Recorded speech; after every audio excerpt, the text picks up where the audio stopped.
The first guy I'm going to be talking about is a guy named Salim Tabbah. He's a young Muslim brother that I met in 2012. So Salim Tabbah has been in and out of juvie pretty much his whole life, pretty much as bad as I was, and then obviously he came to prison. I appreciate you guys. Thank you, Boto.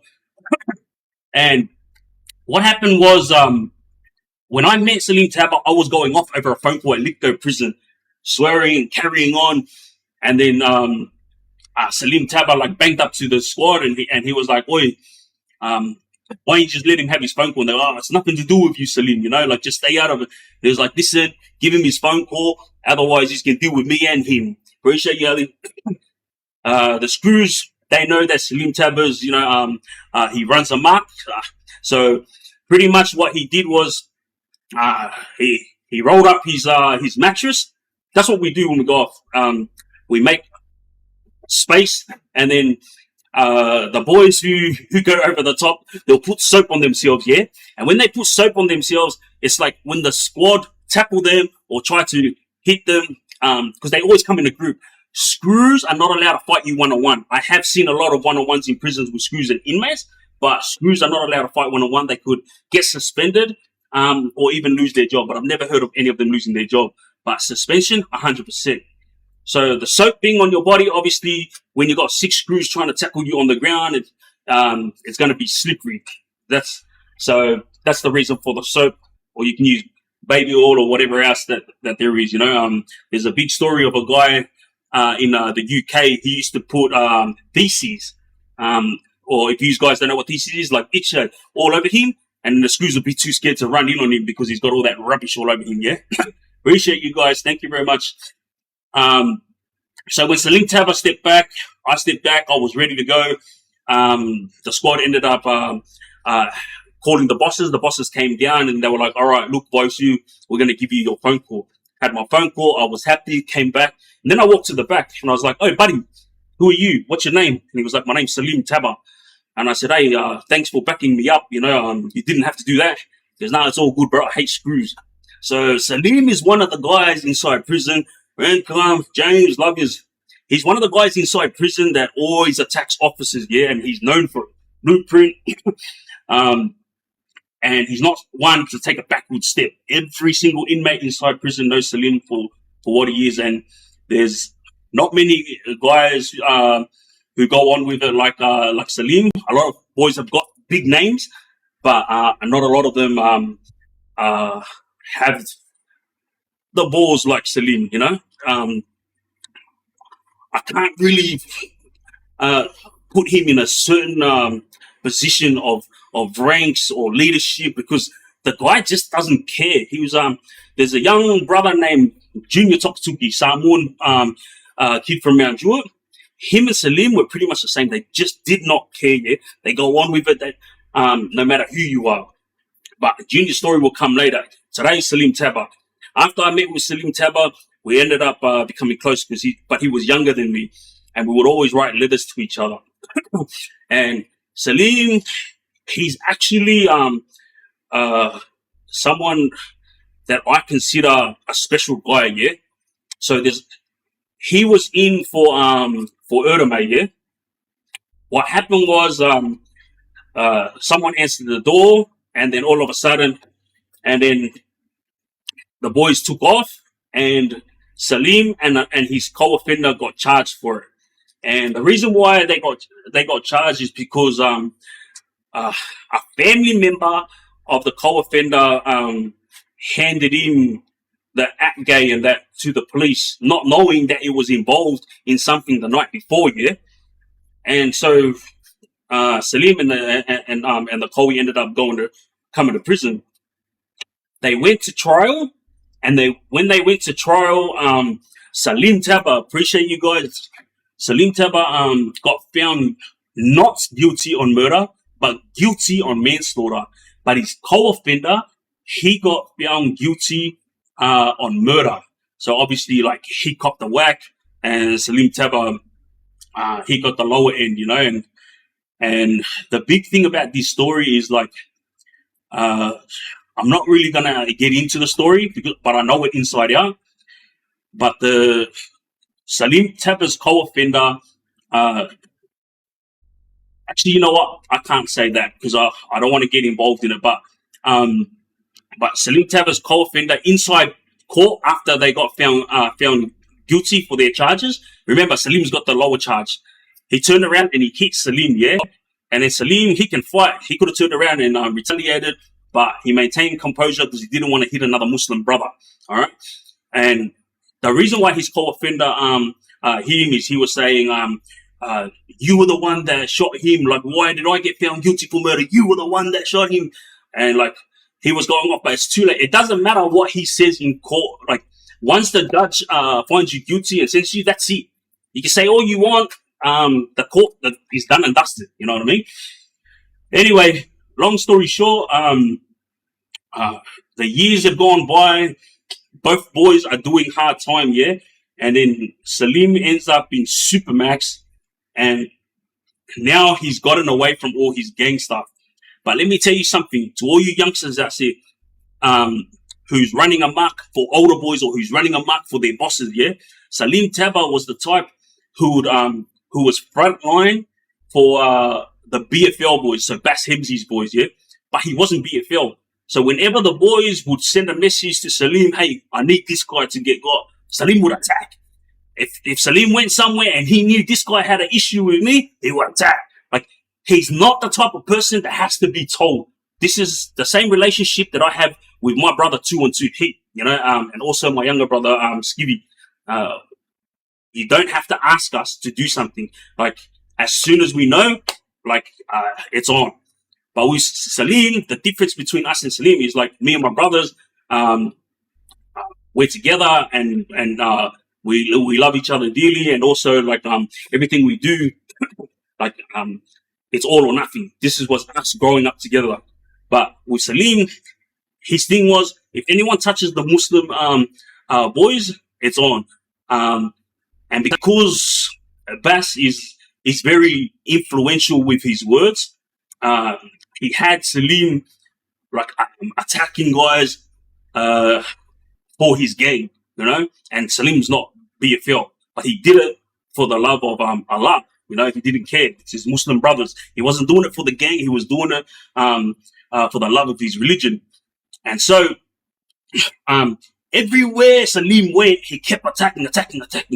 And then the Muslim boys started realizing, you know what? Salim's a soldier. They started giving him a big head. Right? Salim would do anything for the Muslims. You know, Salim would freaking stand on the front line when there's drama. All good. Like when we are in the jail with Salim's the person that we call to be our frontline soldier. So pretty much, at Long Bay Prison, one of the Muslim younger boys told him that when the officers were searching his cell, they kicked his Quran. He tells Salim turns around, you know, to the officer, and didn't even realize the officer didn't kick the Quran. But this guy was upset that he had lost like drugs or whatever he had hidden away. So he went and told this lie to Salim because he wanted Salim to back him up. Salim's gone in and did what he needed to do for the Muslim brothers, but nothing even happened. The officer didn't kick the Quran. One thing that I know I seen throughout my whole jail time is the respect from officers when it comes to religious stuff. So, for example, the Quran, when the Muslim boys get searched, they grab one thing, is their Quran, and it's wrapped up. All they have to do is show the officers that there's nothing in there, all good, and then they can take the Quran, and then they'll turn your cell upside down. With me, I always used to walk out with my Bible and my Book of Mormon because I didn't want them ruining my... Because when they search, I'm telling you, they full that and they'll rip it, yeah? But so you have to, I always grab my Bible and my Book of Mormon to make sure that they don't do this to my books. And the same thing, they were always respectful towards me as well. So Salim should have known that, but obviously he's got so much love for his Muslim brothers that he'll just attack on sight. He doesn't care, yeah? Then one of the trumps for the the Kuru boys at Lithgow at the time in 2012. His name was Jared. Phil Jared. Yeah. This guy ran amok throughout his whole time. He was known for having slave people and going on with it, just like Salim Tabbah. Situation occurred at Lithgow Prison, and who was the one that went in and made the move? Salim Tabbah. Snuck his way into the pod, went over, did what needed to be done, and Phil Jared, he couldn't defend himself because he was in the middle of painting, you know. So he did what he needed to do, and then he left. But listen to this. To all you youngsters out there, I know you are all sitting there right now looking at me saying, far out, that's me. Yeah, this is you. This is what you're doing for your older boys, and this is what you're doing for your bosses, yeah? Salim Tabbah, after he did what he had to do to Phil Jared, he walked out of the gate. So the officers didn't actually catch him in the act, and they didn't actually catch him at the gate because he did what he did, and then he quickly walked out. And now the boys who was there at the time, we were all there, but he walked out, and I'm going to explain this thoroughly to you guys. He walked over to a gate, and one of the older boys that he was close with was there, yeah? He had nothing to do with nothing, but obviously he's another one of the guys that used to order Salim around, yeah? Salim gave him his Ishay, and obviously he had just finished going to town on Phil Jared. And he gave it to him as in a way of like, here, can you get it away from me? The officers are coming. I could get caught with it. He put his hand through the fence to give it to him. And the older guy said to him, bro, get out of here. And I remember asking Salim, like, bro, what happened that day? Because I seen it, but I didn't know what happened. And then I don't know whether he threw it or whatnot, but I saw that actual confrontation between him and one of the older boys, yeah, where he went to put it through the bar to hand it over, and the older guy goes, bro, get it out of here. He said something along those lines, yeah. Then Salim walked off, and you could see Salim was upset. And I was a bit shocked because I was like, hang on a sec, this is the guy that always has his arm around Salim. And so I was shocked when that happened, but I didn't actually know what happened. So when I ended up being 2 out with Salim years later, I brought it up. And I said, bro, what happened with you and that older guy that day at the fence? And he goes, well, what happened? And I said, I seen you try to give him the thing, but I didn't know what happened, but it looked like you were upset. And then this is how much of a gentleman Salim is. He didn't want to talk about it, yeah? But when we got closer, a year later, he actually sat me down and he wanted to tell me the story, only because he was about to give his life to Allah. And for those of you who are non-Muslim, when someone gives their life to Allah or to God, they change their life completely, yeah? And that's what Salim was about to do. He had already told Bas Hemsi, my love for you is because you're a Muslim brother, but I am no longer gonna get involved in any of the gang stuff anymore. So please don't take it to heart if I don't attack anyone anymore for you. Like, I just want to do my time and do the religious thing. And he didn't even say like, I just want to go home to my family. It's not about that for Salim. Salim's thing is him and Allah. That's it. That's all Salim is about. He doesn't care about anything else. Not about going home. This is the difference between Salim and all the other boys, you know? When he puts his heart and mind into something, he puts it all in there. You know, so he'd already told Bas, and Bas said, yeah, all good, wallah, yeah. He goes, I won't ask you to do anything else. And he gave him that respect, yeah? But when he was finally ready to open up to me, this is when I was shocked, because I remember I didn't know the situation. And then he sat me down, explained what happened, and I said, yeah, I remember the day that you went at Phil Jared. And then he explained, he goes, yeah, so other guys that were involved were the ones that were like G'ing it up, you know, and telling me like, I appreciate you, thank you, Ali, the real appreciate you. And he goes, when I went over to give it to them, I was trying to get them to get it out of my hand. Because the screws and squad were all running down, you know, and obviously it's a charge in jail. If you get got doing that, it's a charge. And you could get extra time on your sentence, yeah? So he explained to me that the older guy turned around to him and said to him, "Get out of here, bro. Like, get that away from me." And then Salim was explaining to me how heartbroken he was because he considered that guy an older brother. And for Salim, it's not about I did this for you, so you should do that for me. for someone that was so young, he actually had a grown-up mind, you know. He wasn't about petty shit. Like, this guy was very, very mature for his age, you know. And so when he explained it, he goes, "Look, I don't hold a grudge, Pete. It's all good." You know, he goes, "Me, I'm all about my Muslim brotherhood and about Allah." You know, and when he didn't want to take it, I was a bit shocked. I was a bit brokenhearted, but no, I just copped it on the chin. And it was on that day that I decided, you know what? Stuff all this gang rubbish. I'm going to give my life to Allah. And that was it. Salim ended up not getting involved anymore in any of the gang stuff and whatnot, yeah? And this is where the story gets more interesting. We now bump into each other at Supermax 2014. We're in Supermax together. Now he's older. We were together in 2012, and then we didn't see each other for 2 years. And then I bumped into him in 2014 at Supermax. The Muslim boys inside Supermax were upset because of a lot of things. The food, no phone calls, and there was this thing called levels. So, for example, for 2 months, and you only get one phone call when you get into Supermax. So, to all you youngsters out there, check this. It's one phone call, you have to be good, and then you don't get 2 phone calls a week when you be good for 3 months. Yeah, this was the rubbish that was going on back there. Like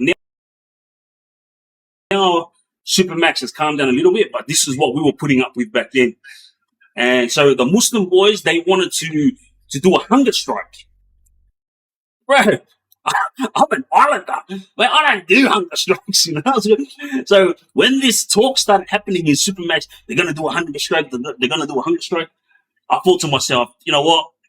I'm happy to back these boys all the way, but man, I'm an islander. I'm not doing a freaking hunger strike, you know. So I yelled out to the Muslim boys. I go, "Look, I'm the only islander here on this side," and I said, "I'm happy to back you guys all the way." I said, "But I'll go and attack the officers, and I'll go on with it, and you guys do your hunger strike. That way, it still looks like we're sticking together, with the hope that we're going to get more phone calls and they're going to make our time a little bit more easier." With Supermax, it's so stupid. Like, they don't realize when you get sentenced, your time you're doing in jail, that's your punishment, you know? Like, if you make a mistake while you're in prison, yeah, fair enough. Take a little bit of the privileges, but in Supermax, they take all your friggin' privileges, and then they make you sit there like a kindergarten kid and behave in order for you to get what you want. Right? That's why I always told you guys, anyone on social media, yeah, that's talking about Supermax, STG, Serious Threat Group, IVO, Individual Violent Offender, these are the 3 things that's pretty heavy inside prison when it comes to the boys that go on with it, yeah? And anyone who talks about these 3 things, don't even think anything of it, because it's kindergarten. Real prison gangsters were in the main, all right? I was in STG, was in IVO, and I was in Supermax, yeah? And pretty much it was like kindergarten, you know? Yes, please. Thank you. It was so annoying that you wonder why all the boys used to go off. So all the boys that were at STG program at Lithgow at the time, they ran amok. They pretty much turned the whole jail upside down, smashed everything. They were uncontrollable that they ended up shutting down STG. This is how pathetic the prison system is. Like, they didn't understand. You weren't trying to help the inmates, you were too busy treating them like kindergarten kids that they thought to themselves, you know what? You're gonna treat me like a kid, I'm gonna act like a kid. And that's what they did. They smashed the whole friggin' STG units up and they shut it down because of all these boys. And then there was no more STG, it got moved to Supermax. So anyone who talks about these three things, yeah, the most ruthless go into these programs and into Supermax, and also the ones that gang leaders and whatnot. But it's not hectic. It's friggin' kindergarten. Hey, the amount of times I've seen boys in Supermax go off, and it was because they were getting treated like kindergarten kids, So, like I said, in the main, that's where it's at. You stay in the main, be a gangster. That's where that you're about it if you can survive the main, And I'm not talking about surviving it as in like doing your time peacefully. I'm talking about surviving it when you're in and amongst everything and you're able to walk out of prison without a mark on your face. So Salim Tabbah and all the Muslim boys, they now are ready to do their hunger strike. I yelled out, boys, I will go on with it. You guys do what you got to do. The Muslim boys sent a message back to me and said to me, look, brother, we appreciate your offer, but please, we don't want to be violent towards the officers. We want to do a hunger strike.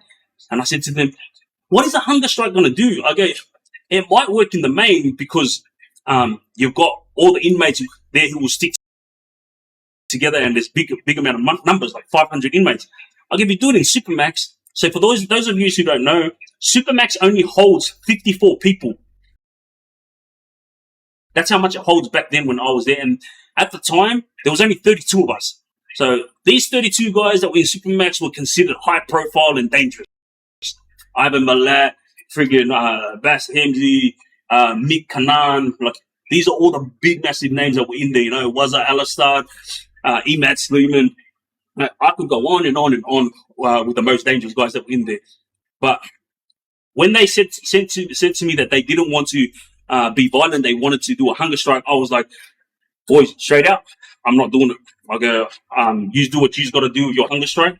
I'm just going to sit here and relax, but I'm not going to get involved unless it's violent, because that's what I do. I'm violent. So they said, all right, sweet, we appreciate you, Pete. We're going to do what we're going to do. I thought these guys were going to do half-hearted hunger strike, yeah? They actually went on with it. I give it to the Muslim boys. Every single one of them refused the jail food, and every single one of them refused to eat their bites. All they did was drink water. That was it. But they didn't eat no food at all. And the prison started getting worried because if they don't eat, they're gonna start getting sick. And if they start getting sick, the commissioner, who is the boss of all prisons, is going to ask the questions. And if the commissioner finds out about it, the media is going to find out about it. If the media is going to find out about it, the community is going to find out about it. And when the community finds out about it, right, that's it. It's over. Goulburn is about one thing. They do not want their prison to be shut down. So obviously they went around and started telling the Muslim boys, you have to eat, you have to eat. And they were trying to force them to eat. All the boys refused to eat, yeah? And then the boys started collapsing. And I was there when 3 of the boys collapsed, yeah, from not eating. I don't remember. I think it was like 2 weeks. So the boys started dropping about a week and a half into the hunger strike. And they were going to hospital one by one, yeah. I was in Unit 7 at the time. So you got Unit 8 and 9 boys who were coming to segregation where I was for Supermax. And then they were getting taken to hospital. And they were trying to force them to eat, but they were still refusing. One by one, all the Muslim boys ended up eating because, like, it was too long. Like, the guys, they had to freaking eat. Otherwise, they were gonskis, And guess who the only one was that just kept going until they said, all right, let's sit down and let's negotiate to get you guys what you want. That person was Salim Tabbah. He was like muscly when I got there, yeah. And for his I don't know if it was over 2 weeks, but he went for a long time, with his hunger strike. And mate, he was like a stick. Telling you, this guy, he he's a very committed young man. Like I said to you guys, when he puts his mind to something, he goes all in. He's never ever half-hearted, yeah. And I remember seeing him from my cell when he walked past, and he was like, just like taking step at a time, yeah. And I looked, and I was like, "What the hell is that, Salim?" And it didn't even look like him, because I just seen him a couple of weeks before, and he was buff. Now all of a sudden, he was like a stick. Like, he could have died, but luckily, I think they gave him that drip to keep his fluids up in that. And then obviously he ended up in hospital, and it came to. But listen to this. After all this situation, they negotiated and said that they were going to give the Muslim boys, not just the Muslim boys, but all the boys in Supermax, an extra phone call, yeah? So this is how it works inside prison. We can never get rubbish off the official visitor. We can never get rubbish off the ombudsman. Every time we write to the commissioner to ask for help, right? They don't care. They just write to the prison, and they tell the governor and whoever else is running it what's going on there. I'm getting 11 months, and we don't even get anything that we asked for, even though they promised they were going to do it. Yeah. So a situation occurred after. Was where Salim Tabbah was sick of it. He was like, "Bro, we just did a hunger strike. We negotiated with them, and they said, yes, this is what you are going to get." And then they reneged on it, and they just went on with their same old routine. Now remember, Salim is now skinny, yeah? He's known for attacking officers. What did he do? He attacked officers. Hey, not only did they jump all over him while he was weak and when he was skinny, like, one officer could have just grabbed him, yeah? Because the squad, they're big boys, and these guys are not to be played with. They could have just grabbed Salim and handcuffed him and left it at that. But guess what they did? They grabbed him, threw him on the ground, slammed him, gave him a few in the ribs, gave him a few elbows in the back of the head. Then they stripped him down, all right? Now, this is where the illegal part comes in, yeah? They put Salim on a wheelchair, and they handcuffed him to it naked, and they left him there overnight with that. Now, the screws can sit there all they want and say that's a lie. Mate, I don't talk rubbish. I know everything that happened, including at Kempsey Prison when the squad did this also to Junior Takatuki. All right? They bashed him, and his min card would be proof, yeah? Because he got a photo taken at Lithgow Prison. He bashed Junior Takatuki. All right? When he got there, his face was freaking inside out, and then obviously Junior runs amok. And this is what I didn't understand. All right. If I was a squad, or if I was an officer and I had an inmate who was annoying and another inmate who keeps running amok and attacking officers, I know that I have the power, and I know I can take down these fools anytime I want because I've got the gas and I've got the manpower, and I've also got the gas and the capsicum sprays. So if I know I have all this, oh, you can go off all you want. You can attack my officers all you want, but just remember, I'm going to turn you upside down, and then you're going to be taken to your cell. But they don't see it like that. You know what their thing is? Their thing is all the stuff that they see on movies, these screws, they try to redo it, yeah, in prison. So what happens is when boys are doing what they got to do, they attack the boys, and what's his name? There was an incident where I remember clearly, Cube Taufahema, he was handcuffed like this, yeah? And the officer ran up from behind and kicked him in the side of the head, and his whole head busted open because the officer, like, obviously he's got boots on, yeah? And full split him in half. And this is the same thing with Salim. When he was in his friggin' wheelchair, handcuffed, and he was full naked, right? Not only was the brother embarrassed, but he thought that it was just going to be for half an hour. But apparently, from what Salim told me, it was an all-nighter. And yeah, fair enough if it was just Salim that this happened to, and it's only his words.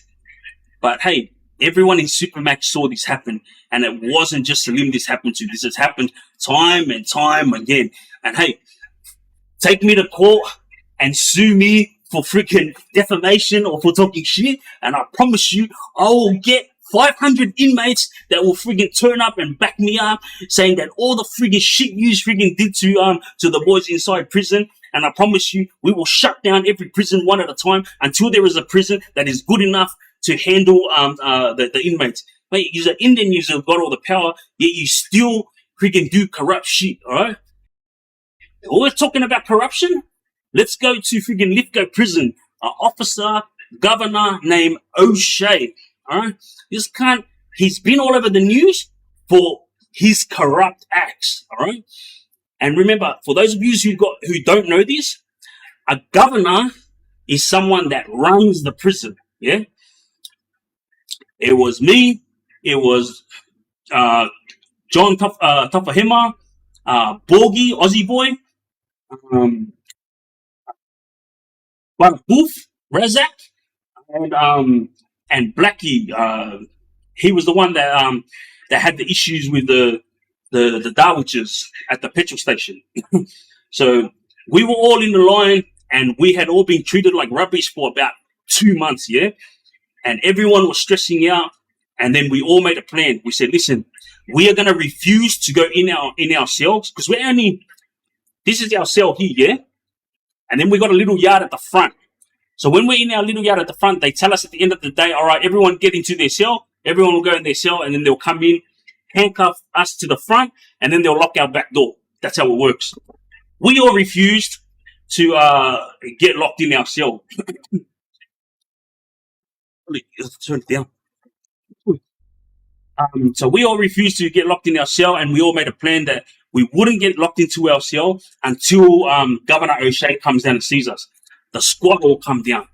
As soon as the squad all come down, they come down with their big gas guns and their masks and their suits, and they start walking. And this is the same routine that happens at every jail. Obviously, these guys are trained for it, yeah? You have 1 minute to go into your cell. If you do not get into your cell, force will be used. And everybody heard that. Oh, and another guy that was there was a Koori guy named Corey Broth. He's a little machine too. So when they're going off, I stepped forward, and because when they lined up in front of Corey Broth's cell first. And Corey Broth is a skinny Koori brother that goes on with it. And I thought to myself, why are you lining up in front of the smallest bloke's cell? So I said, hey boys. And then all the squad looked at me, and I said, leave the little bloke alone and come to my cell and come at me first. And they're like, Vaiusu, we will be there in a minute. He goes, but right now we're going to start with Broth. And I said, hang on a sec. Okay, you're going to go in there and attack young Corey, yeah? And I said, all we are doing is a peaceful protest. We don't want to fight you. We don't want any dramas. All we want is to see the governor. We've been treated like shit for 2 months now. And we've asked time and time again to get what we want, which is nothing out of the ordinary. We weren't getting our lunches, barely getting our dinners. We weren't getting cutlery to eat. So pretty much say this is the side of the cardboard that holds the food, yeah? Like that. So we were putting our cardboard like this, and we were using this as a spoon, yeah?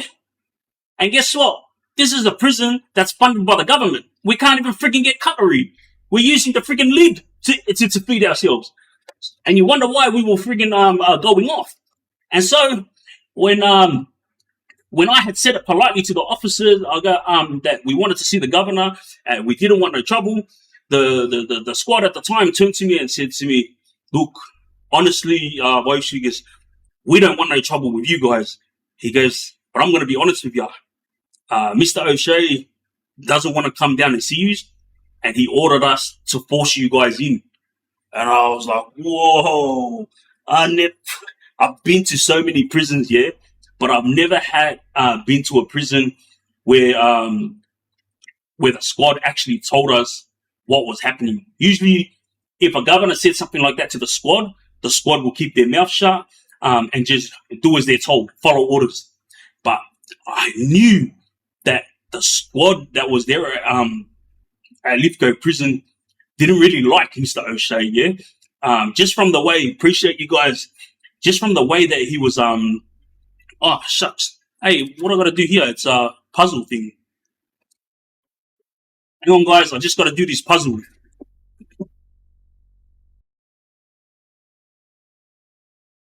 Oh, yeah. Not an AI. It's all Triggz, and it's all love and respect. You know? So, tap it up, and they've now told us what's going on, and now we all have to fight the squad. Every single one of us. And remember, this is not group versus group. We're all in 1 hour cell. So for those of you who don't know, in segregation, you're only allowed to be in a 1 hour cell. Obviously because you're known for being a troublemaker, and if they have to come and get you, at least they don't have to deal with two of you. There's only one. So we got all our cells lined up, and we were all ready to go. I put a towel around my arm, yeah. This was my way of blocking a baton if the baton comes, and then I'll attack and do what needs to be done. Some of the boys who were new to prison didn't really know the go. For example, Borgie, who's not new to prison, but he had never been involved in this type of drama in prison. This was his first time, so he was like asking, bro, what do I do? And I told him straight, I go, bro, as soon as they come in, they're going to come with the shield. As soon as they walk towards you, just start, don't hold back. And he goes, oh, what do I do? Do I tackle them or do I jump in the air and throw punches? And I said, bro, just run at them. All I'm going to say to you is just run at them and do your best. That's all you can do. And he goes, yeah, sweet. And he's an Aussie boy, yeah? And then Blackie, he's the one that had the issues with the Darwich family. He yelled out to me and he said to me, Pete, he goes, I've never been involved in something like this. And I told him, I go, bro, grab your stuff and go into your cell. Don't get involved. And he was like, no. He goes, bro, I can't leave you boys with it. Like, mate, we're all suffering inside Segro. He goes, man, I'm staying out. I'm not going in. I go, brother, I said, I don't want you to freaking get in trouble. Like, Blackie at the time, they were leaving him they had left him in Segro for about 2 years. And it was because of the issues with the Darwish family. So they didn't know what jail to put Blackie at. Obviously because he's the one that done that to the Darwish family, and they didn't want to put him somewhere and then he gets attacked. So they left him in segregation. He had been in there for 2 years, I'm pretty sure. And so when he yelled out to me, I said the same thing to him. I go, bro, like if you're gonna stay out here, then grab all your stuff, take it in your cell, put your mattress up so nothing gets sprayed with the gas. Because once your sheet gets covered in gas, they'll chuck it in the rubbish. And I said, and then get ready. As soon as they come in, they're gonna have their shield up. There's going to be 5 or 6 of them from standing in behind. They're going to come in like in a line. As soon as they come in, I said, just put your legs down and then just jump at them, attack. I'll go hit them with the shoulder, hit the shield with the shoulder, and just go as hard as you can, And he was saying to me, yeah, sweet. All right, that's what I'm going to do as soon as they come in. While I'm standing there, the head squad said, all right, guys, time's over. Mr. Broth. Now they're facing young Kuri boy, not young, but Corey Broth, yeah? And they said to him, Mr. Broth, you have 1 minute to get into your cell. If you do not get into your cell, force will be used. And then he stood there and he started looking at his time. As soon as the countdown came down, they said, are you going to go into your cell? And Corey straight away was like, F you. Soon as he said that, poof, poof, they shot him with the gas, and he went down. Sorry, they didn't shoot him with it. So this gas, it's like one like this, and when you spray it, it's like a gun, yeah? When you spray it, it goes straight at you. They sprayed it at him, and I could hear him go coughing and carrying on. And because he wouldn't go down, that's when they shot, yeah? And then I could hear him coughing. And once the gas hits one cell, everyone else can start smelling it. I was getting myself ready because I knew like I was next. And as soon as the squad opened up Corey Broff's cell, boom, all of them went straight in, yeah? And they went in. The front one had the shield. As they went in, something happened. And I was like, bro, what's going on? And then after this issue, I asked Corey what happened, yeah? And because I seen one of the officers holding his head, Corey Broff explained to me that when the squad come running into his cell with the shield up, he had a mop bucket that he had hidden, yeah? And he threw the mop bucket. It hit the shield, and like that they had like this. It hit the shield, flipped up in the air, past the first screw, past the second screw, and the third screw. It cracked him, boom, straight in the head. And yeah, wrong move to Corey because as soon as they got him on the ground, they beat the hell out of him. Yeah, I saw Corey the next day, and he had a big black eye, you know. And Corey will always be Corey. He's a little soldier. I go, bro, you alright, cuz? He goes, yeah, I'm good. And he had the biggest smile on his face, but he also had a black eye, you know. Now, after they finished with Corey, I yelled out to them again. I go, open my gate, chief. Open my gate. Come in here. And I was like, bridging up, yeah. And they walked straight past me, and they went to the Aussie guy next door to me, who was Borgie. Yeah? And remember, Borgie's never been involved in anything like this, yeah. And it was so funny. As soon as they told him, you have 1 minute to get into your cell, or force will be used, he started like going off. F this, F you, come on, let's go, bro. Bro, I was thinking to myself, I think this guy's trying to hype himself, but as you could tell that he was like struggling with them, yeah?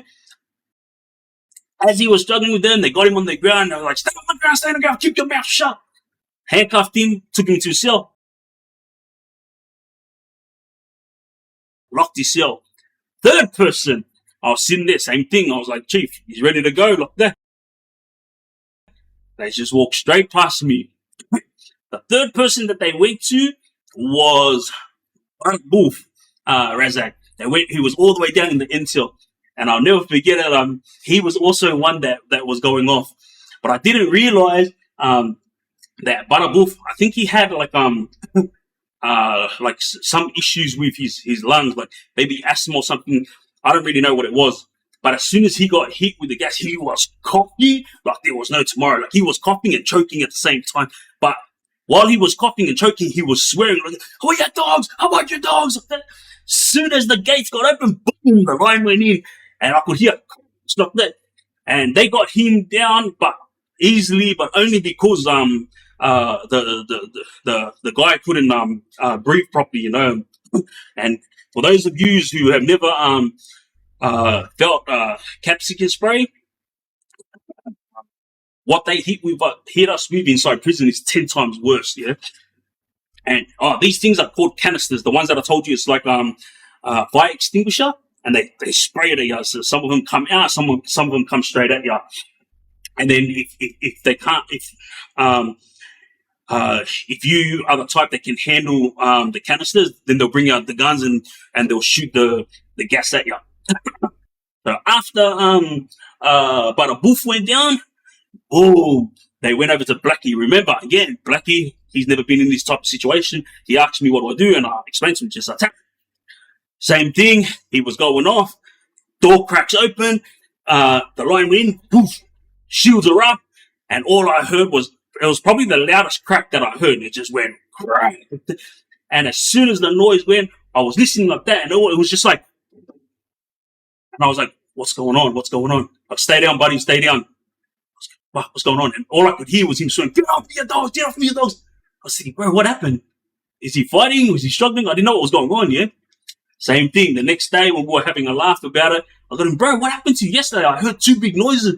And he goes, Pete, you know, I told you, bro, I've never been involved in this. So what happened is, when they came in, Blackie ran straight at them and he threw his shoulder at him and he full tackled him.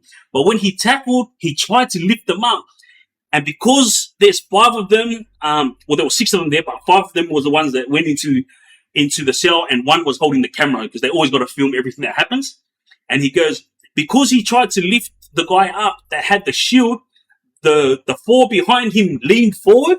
And so when he hit them, he fell flat on his stomach, and then they all fell flat on him. So that's pretty much, it didn't even, there wasn't no struggle, there was no fight, because the brother, when he hit them, they just fell on top of him, and then that's when they grabbed his hands and handcuffed him. And then when we were talking the next day, he was saying to me, he goes to me, bro, next time this happens, he goes, at least I know now I got to hit and jump back. But I don't know what the hell I was thinking trying to lift them up, because they just leaned forward and I fell flat on my face. Now Blackie's gone, and there's two of us left. It's John Taufahema and me. I'm standing there. They walked straight past me, and then they went to John Taufahema. Same thing. And this is the funniest thing that I think, one of the funniest things that I came across in prison, yeah? Because John Taufahema, his nickname is Cube. So Cube was standing there, and all I heard was, I thought the officers were going to say, you have 1 minute to get into your cell. But they didn't say that. They're like, what are you doing? What are you doing? What are you doing? And I was thinking, bro, what's going on? They're not saying what they were saying to everyone else. They're saying, what are you doing? I was thinking, what's he doing, this bloke? I found out the next day, when the squad come to his cell and lined up to get ready to attack him, he was sitting there smoking drugs. And they were telling him, what are you doing? And he was just smoking his drugs in front of them. And it was like, wait.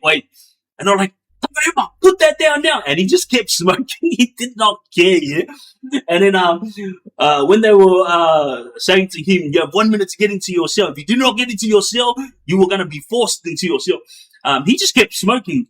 Well, as soon as they cracked the gate open, Cube chucked his drugs to the side and he shaped up. The line went in, woof, and then Cube went straight at them. And I could hear like a big ruckus, and you could tell that he was going on with it, yeah? And went on for probably about a good 20 seconds. Like, you could hear the walls, one side to the other side. And then finally, I knew from what I heard is when they crash tackled him to the ground and they handcuffed him. But what I didn't know at the time was when he got kicked in the head. Same thing. The next day when we were all having a laugh about it, he went to use the phone box. And when I walked out, he had a patch on his head. And I was like, hey, Shana, what happened to your head? He goes, bro, these dogs, he goes, they handcuffed me. They got me on the ground. It was all good. He goes, and then the other one ran over and he kicked me straight in the head, you know? And I said, seriously? He goes, yeah, bro, he freaking kicked me while I was handcuffed. I was like, wow. Anyway, last but not least, me. All right. I was in there and I was waiting. I didn't realize at the time, because I thought they were coming straight for me. I ripped off my shirt. I had my towel around my arm. I was ready to go. And I was standing there waiting. But when they walked past me, they kept walking. And then I looked around and I was like, whoa. I yelled out to all the other boys, but all the other boys had been locked into their cell already, yeah? And I said to the boys, hey, he's all inside. And they're like, yeah, you stood outside. I go, yeah. I said, I don't know what happened. They walked straight past me. So I thought, oh, all right, then they're probably going to get a breather and then they're coming back to get me, you know. I didn't realize at the time until one of the officers explained it, yeah. A couple of days later, you know how I told you guys they had that canister and they were gassing all the boys to get them on the ground and to secure them to put them back into their cell? What happened is they ran out of gas. So all the canisters this is a prison, yeah? Nothing left. So they weren't going for just a rest. They were also going to wait to get more canisters. And they didn't come back, I think, for another half an hour. So I was sitting in myself for half an hour. All right, guys, I'm going to finish this story up because I'm the last guy. So I need you guys to tap it up. Get these friggin' likes up. And I'm going to friggin' tell these stories exactly how it happens. And like I always tell you guys, this is not for entertainment. I'm literally telling you guys this story with the hope that the younger generation learns from it. When I laugh, it's just because to me, far out. I can't believe I put myself through all that rubbish, you know. I could have been at home eating my mum's food, but instead I was in there getting gassed. He didn't want to come down and talk to us peacefully. He told his squad, I want you all to force them into their freaking cells. So there was no peace talk. All right, guys, let's go. Tap it up. Last but not least, moi. So I'm standing there, and then they come back. They come back really calmly, and they're holding their shield. And the officer yells out, look, Pete, we don't want no trouble with you. So we're going to give you 1 minute to go into your cell. And if you don't go into your cell, we're going to have to use force. And I think it was like a mutual respect, because to all the other boys, they were yelling at them, yeah. But when they came to me, like he pretty much said it like respectfully. But I think it was like, to me, now that I'm older and wiser, to me it was like those squad boys who came to force us all into our cells. They knew that they were doing the wrong thing, but they had to follow orders because they didn't want to lose their job. They got families to feed, you know. And this O'Shea, the corrupt dog, was the one who forced these guys to come and do what they did to us, you know. Long story short, I've been given my directions to get in the bloody cell. I refuse. So, boom, they start shooting spraying me with the gas. I'm standing there. And remember, guys, like for those of you who haven't been following my lives, I'm pretty good with gas because I've been gassed so much. I'm pretty much immune to a lot of the gas, you know. Now they've got different types of gas. They're spraying me. I'm standing there just copping it. And then I start feeling it at the bottom of my throat. I walk into my cell and the screws thought that I was going into myself that I gave up. But I still had my tail around my arm. It was on my left arm. So it's about blocking and attacking. That's what I always do every time I get into start heating up from the gas that they were spraying at me. I spat it out and then I came back down and I go, let's go, boys. Let's go. They realized that the gas wasn't doing anything. So they put up their gun. Bah! Come in. Gas was everywhere. Boom. Gas was everywhere. I was just looking around and now my eyes started stinging. And I was like, far out. Now I can't even see. And I don't know if you guys know about gas, but once it hits your skin, it starts burning, yeah? So now my eyes are effed up, I can't see, and my skin is starting to burn. As soon as I heard the gate crack open, boom, they all come running in. All 5 of them come running in. One that's outside with the camera. I ran straight at them and I hit. But because I've been in this situation a million times, I actually knew what to do. So as soon as I hit the shield, I came out of it, I grabbed the shield and I pulled it forward. So I came forward, he come forward like that. And when he come forward, he fell backwards, yeah? And now I've got 4. So now I've got 4 in front of me, 1 behind me because I pulled him behind me. Bang! I start going punches at them. I have in the past, obviously, but I try to steer away from throwing punches at them and attacking them as violent as possible because, like, at the end of the day, these guys are not only just doing their job, but in this situation, yeah? What happened was I grabbed 3 of them that were in front of me and I started pushing them and I was like throwing them and grabbing them, throwing them, grabbing them. They were all one had my arm, one had like my whole shoulder, and the one that I threw behind me, he grabbed my leg. As he grabbed my leg, this is, let's say this is the cell, yeah, like half my body was already outside the gate. So, and all 5 officers were trying to pull me in the gate, and I was halfway out the gate, and my goal was to get out the gate. I just wanted to get out the gate. I had the camera, who was filming it. He put his camera down and he helped them. And then that's how they ended up tackling me into the cell, and they got me on the ground. But the thing that I effed up on was the officer that was behind me. He had grabbed my leg, and when I pulled my leg out, I kicked him in the chest. Yeah, when I was put it in the leg lock, and I didn't realize my leg was in the lock. I tried to pull my leg out, and when I tried to pull my leg out, my knee just went snap like this. And I felt a little snap, and I was like, what the hell was that? And I pulled it out, and then that's when the officer with the camera put his camera down. They all helped, got me on the ground. And then as they got me on the ground, they handcuffed me. And then I started having a laugh with him, saying, fire out, he's a rubbish chief. The Goulburn squad got me on the ground quicker than you. And we had a bit of banter and a bit of laugh about it.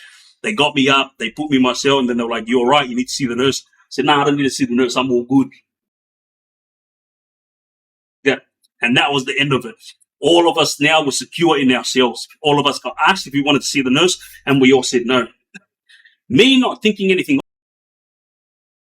of it, in the morning, I woke up, and when I got up to walk to the toilet, I went to step, my knee snapped up that way. I had internal bruising.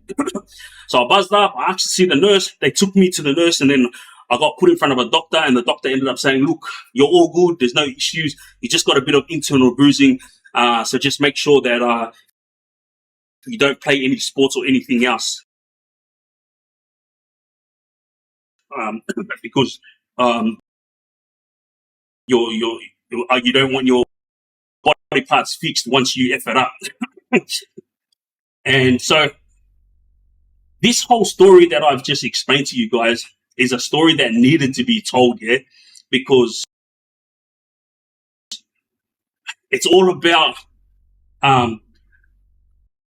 corruption inside prison, influential inmates, and doing things that you don't want to do. You know, so remember, throughout that whole story, these are, this never needed to happen. And this is what's going to happen to all you younger boys when you go inside prison. Yeah, you're going to say, oh, I don't want to be a part of it. But if you're seen to be a weak link, then you're going to get got. This is what happens inside prison. It doesn't matter if it's your boys or just the boys in the wing. If you don't stick up for the majority, then the majority is going to turn on you. So that's why I always say to boys that go into prison that have less than 5 years, do what you need to do to get into minimum security, because once you're in minimum security, there's none of this rubbish that happens there. In minimum security, you have an opportunity to get your C classo, your C3, which means you can go home once a fortnight, and then obviously you work your way to the top, and you can go home for weekend leaves, whatnot. But the whole issue with this is the fact that the younger boys need to understand that there is corruption in prison, and it's not just about trying to avoid the influential inmates. It's not just about avoiding dramas such as the ones that I just spoke about, and it's not about avoiding corrupt officers either. There is friggin' 100 more things that I can tell you that you have to try to avoid in prison. But guess what? If you're not in prison, you don't have to avoid it. It's as simple as that, And guess what happened to this Governor O'Shea, the corrupt one that I was talking about? He ended up getting charged. Him and the head of Intel at Lithgow, his name was Mr. McMurtry. So Mr. O'Shea, the governor, Mr. McMurtry, Intel, both of them got charged for corruption inside Lithgow Prison. Same thing that they were doing to us that day is the same thing they had been doing for years. Yeah? And they finally caught up with them. And guess who it was that ended up giving him up? An officer. Yeah? You know why? Because this officer, he became a prison officer to make something of himself and to feed his family at home. He didn't become a prison officer to become corrupt. And that's what Mr. O'Shea was doing. He was targeting mainly the squad boys, because the squad boys are the ones that have to take us down, yeah? And he was treating them more like his gang than his colleagues who had to do a job to make sure that the prison is safe. So when they both got charged for corruption, what happened was Mr. McMurtry got busted doing a job for Mr. O'Shea. And from what I know is a young guy who got jumped by the squad, he tried to make a complaint that the drugs that was found in his cell was not his, yeah? And obviously in jail, they don't listen to you. Freaking ombudsman, the official is that I go F yourself. They never listen to you. But the officer that had been there when the drugs were planted in his cell, he was the one that came forward. And that's how Mr. O'Shea and Mr. McMurtry's reign of power inside prison came tumbling down. And this happened a while ago, and I saw them on the news just this year. Like, that's how long their court case has been going here. These two dogs, especially Mr. O'Shea, have been doing this to inmates for years. And it's not something that just happened at Lithgow. These two are just two that got caught. Corruption in prison happens every single day, you know. Female officers that I've seen come inside prison, when they start work, they're pretty much innocent females who are just trying to get through the day. And then guess what? I've seen it time and time again. Female officers start listening to intel, start listening to the governors, and then bit by bit, they start doing these corrupt acts. Hey, make sure get rid of that medical paper. Hey, make sure flush that down the toilet. And these females go and do it. The reason why I know this is because a female officer who was fired for bringing in mobile phones and drugs at Silverwater explained this to me when she was in and amongst them, because she was also one of the officers who was told to sweep stuff under the carpet that was happening inside the prison. And to all you youngsters out there, you thought that prison was just about gangstering on and surviving? Nah, far from it, my man. I'm telling you, boys, look, there is so much that happens in prison. And when you're sitting in Segro for over 3 months and you're thinking, wow, what the hell's going on here? And you don't understand it, it's because they do whatever the hell they want. That's the reason why. Anyway, moving on from that situation, I'm gonna be talking to you youngsters about life in prison. Those that are doing life, Mick Kanan, Darwich, Eddie Darwich, Nassim Al-Zayat, Abuza Sultani, Sier Mushasara, Yonki Tam. These boys are all boys that are cross paths with, that are doing life. And also Ivan Malat, but he's passed away. And these guys that are all doing life, like I could mention another 5 boys as well that are doing life. This is the life that I don't want you youngsters to end up in. I'm telling you right now, it's not a game. Like, let's leave the gangstering on aside, yeah? Let's just go to the boys that are coming into prison for domestic violence. And those boys were coming in for small assaults, you know, and then now you've got the youngsters that are coming in for kidnappings, you know? So leave the gang-affiliated boys aside. There's a lot of boys that are locked up right now who are not gang-affiliated, but they come in for big crimes, yeah? Let me explain something to you. Once you come inside prison, and it's a college for criminals, because when you go in there, you network, and then you start meeting guys who know how to make money. You start meeting guys who have a crew that's strong, who will protect you. These are all the little things that happen inside prison that you guys don't realize right now. So I'm explaining all this to you guys so you guys can understand it, yeah? Once you walk into that prison, it's not just about surviving and trying to be a hard guy. Like, there's a lot of little things that you're going to be involved in that you don't want to be involved in, but you have no choice, yeah? So, the lifers that are in there, these are the boys that when I was inside Supermax, their name and their min number. But in Supermax, when you see someone's card, it has their name, their min number, and how long they're doing. You know, when I first saw this in 2014, I was walking past Ivan Malatsel and all the boys' names that I just explained, and it was saying life, life, life, life. And I was walking shackled, yeah? So I'm walking like this and I'm looking up. And I never knew that prisons have cards that show how much time they have. I don't know if Supermax was trying to be show ponies, but it was something that hit me hard because it was right there and then that I realized, wow, I don't want to ever be here in prison for life. You know what I mean? You know, when I was there in 2014, on my card it said 10 years. And guess what? My time was the lowest. I had the lowest time in Supermax back in 2014. There was boys that were serving 18 years, 30 years, 40 years. And then you had all the lifer boys.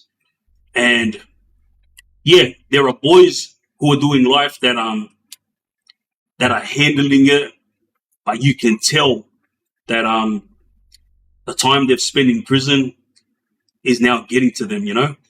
And I'm not going to say specific names, but these boys have all served over 20 years so far. These are the boys that have done that are doing life, and it's sad. Like, when they go off over nothing, you know, when they threaten other boys over nothing, like, you just realize it's actually not them. The mental health has now kicked in, you know, like PTSD, like the anxiety. These are all the things that it's like they can handle it, you know. But when the officers started seeing the way that they were reacting to certain things and the way that they were going off on a daily, this is when officers, mind you, because I'm quiet and I mind my own business unless someone steps on my toes, a lot of officers come to me to calm boys down, yeah? And two lifers were going off at two different on two different occasions, and I was asked by officers like to speak to these guys to see if there's anything I could do to calm them down, you know. I was like, yeah, of course. I was more than happy to, because I was friends with these guys. And when I took them out, I took them for a walk, guess what? There was nothing wrong with them. They were actually just normal guys with me. But you know what it was? It was them being in a cell by themselves 24/7. It was getting to them. So what was happening was they started talking to themselves. And then officers would be walking past their cells at 1 o'clock at night and thought these guys had mobile phones, but they didn't have mobile phones. They were actually talking to themselves. And that's what I'm saying. I don't want you younger boys and also you younger females to end up like these boys who are doing life. These guys are known as crazy gangsters from back in the 90s and early 2000s. Like, Bax Hemsey, he's one of the smartest guys inside prison, yeah? I've never seen an inmate who studies so hard, but he studies so hard because he's always trying to take on the system. But he doesn't realize that he can't beat the system, because every time he won a case, they would rewrite a law to take on the case that he just won. And I remember he showed me cases, and I also spoke to his lawyer about cases that he had won. For example, he was fighting to shut down Supermax here because Goulburn is here.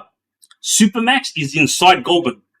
So pretty much what Bax Hemsey was saying is This is not a prison, Supermax. They're trying to say it's a prison within a prison, but it's not. What Bass was saying is Goulburn is a prison, but this place here is an inhumane hellhole that we have been chucked in, and only 54 boys are allowed to be there, and right at that moment was only 32 of us.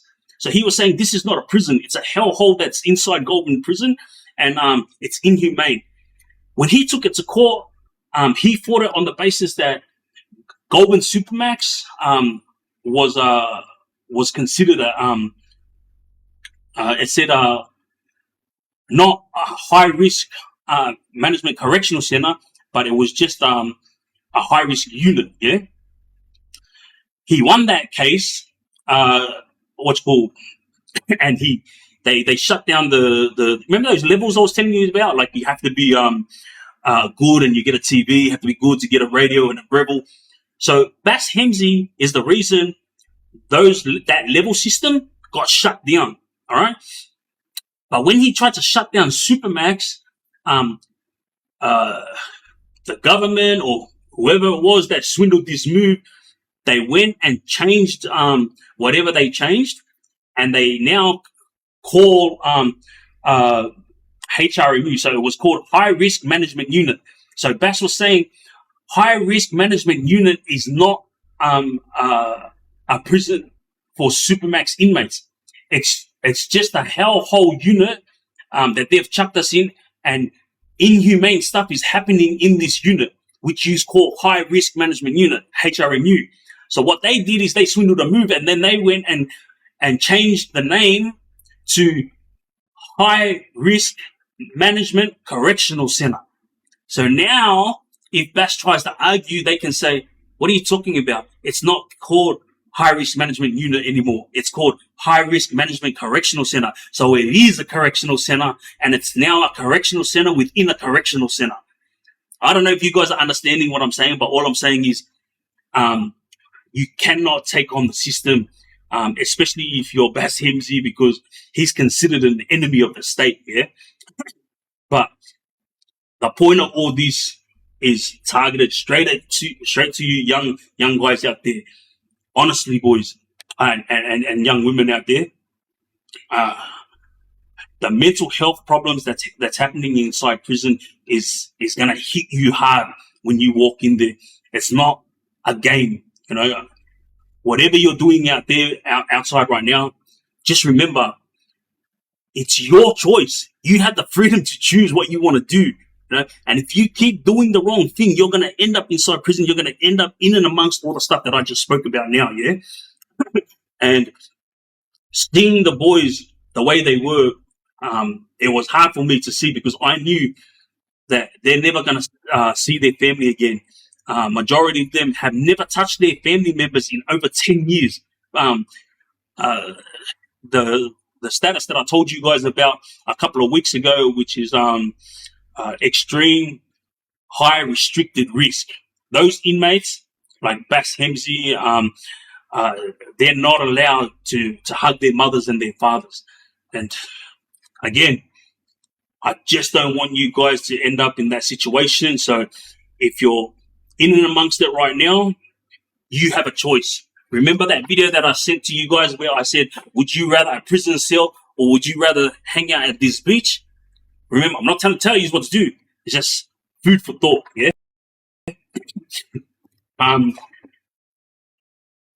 There's a big story that I wanted to tell tonight, and it was a story of Oscar Taufahema and the Māori boys when he got pretty bad at Goulburn Prison, yeah? This story will be a story that you guys have never heard of before. Why? Because the story that all of you guys hear is the narrative that was put out by all the younger boys, which none of these fools even know nothing about, yeah? Yeah. This hit was a hit to take over the yard. But it was a hit that was unexpected. So for all you younger boys out there that's that's running amok right now, just remember, you're at the lower ranks right now, and if you keep doing what you're doing, you might end up in prison, or you might just keep climbing the ranks. And if you keep doing what you're doing and you end up at the top, there's always gonna be people gunning for you. You know, everyone inside prison is trying to be the king of the yard. Everyone out here is trying to be the king of the streets. So tell me something, and take care of your family. It's on you. Trust me. I've received a lot of messages from you young guys out there who have been complaining a lot about my story, saying it's easy for you, Pete, to say you got to go and get a job, you got to do what needs to be done. But mate, when we see you driving around in a luxury car, or when we see you at a luxury restaurant, we think, far out, we want to be like you, bro. And I had to explain these guys, like, man, you gotta stop making excuses for yourself and stop making me like this person at the top of a pedestal. You know, you have to like kick me to the curb and start making decisions for yourself. Because I told you this before, I built my reputation, and from my reputation, I gained a lot of love and respect, and I built my network. So I'm able to get a lot of things free. And let me tell you something. This is why I love Middle Eastern people, yeah?